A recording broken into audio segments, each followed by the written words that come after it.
عبادت کے بعد سب سے بڑی ذمہ داری جو ایک مسلمان پر عائد ہوتی ہے وَبِالْوَالِدَيْنِ إِحْسَانًا، والدین کے ساتھ احسان کا برتاؤ کرو۔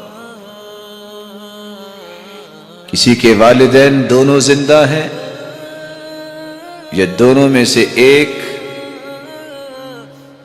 کسی مسلمان کے لیے جائز نہیں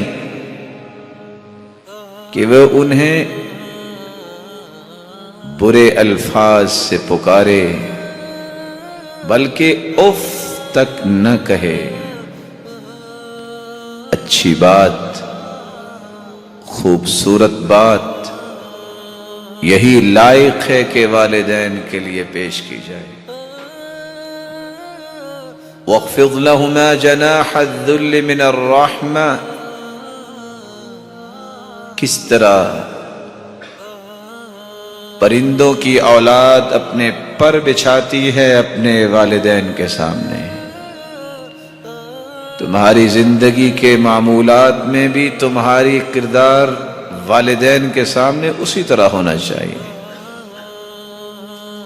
جہاں ان کے سامنے پر پھیلانا ہے، ان کی ہر بات کو ماننا ہے،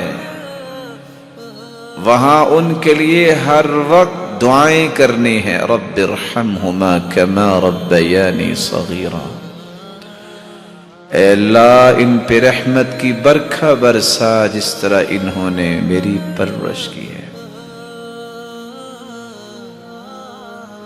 دلائل کی روشنی میں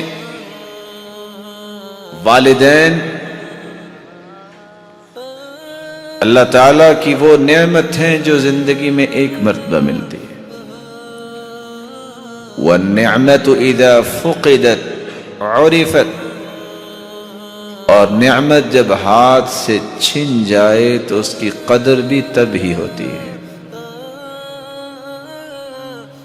رسول اللہ صلی اللہ علیہ وسلم نے فرمایا تھا، انما انا لکم بمنزلۃ الوالد اعلمکم دینکم،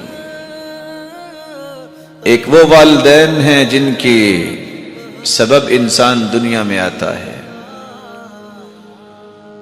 استاد بھی والد کی حیثیت رکھتا ہے۔ رسول اللہ صلی اللہ علیہ وسلم نے فرمایا، انما انا لکم بمنزلۃ الوالد اعلمکم دینکم، میں بھی تمہارے لیے ایک والد کی حیثیت رکھتا ہوں کیونکہ تمہیں تمہارا دین سکھاتا ہوں۔ اور تیسرا وہ شخص جس لائق ہوتا ہے کہ اس کا احترام کیا جائے، من رزقہ اللہ امرأة صالحہ فقد اعانہ علی شطر دینہ فلیتق اللہ فی الشطر الثانی، جس کو نیک بیوی مل جائے اس کا آدھا ایمان مکمل ہو گیا، بقیہ آدھے میں اسے اللہ سے ڈر جانا چاہیے۔ تو جس ہستی نے آپ کو نیک بیٹی پرورش کر کے آپ کے نکاح میں دے دی، وہ اس قابل ہے کہ اس نے آپ کے آدھے ایمان کو مکمل کیا، تم بھی اس کا احترام کرو۔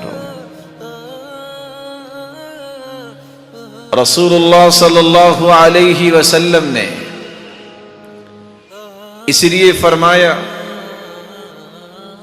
والدین کائنات کی سب سے بڑی نعمت ہیں،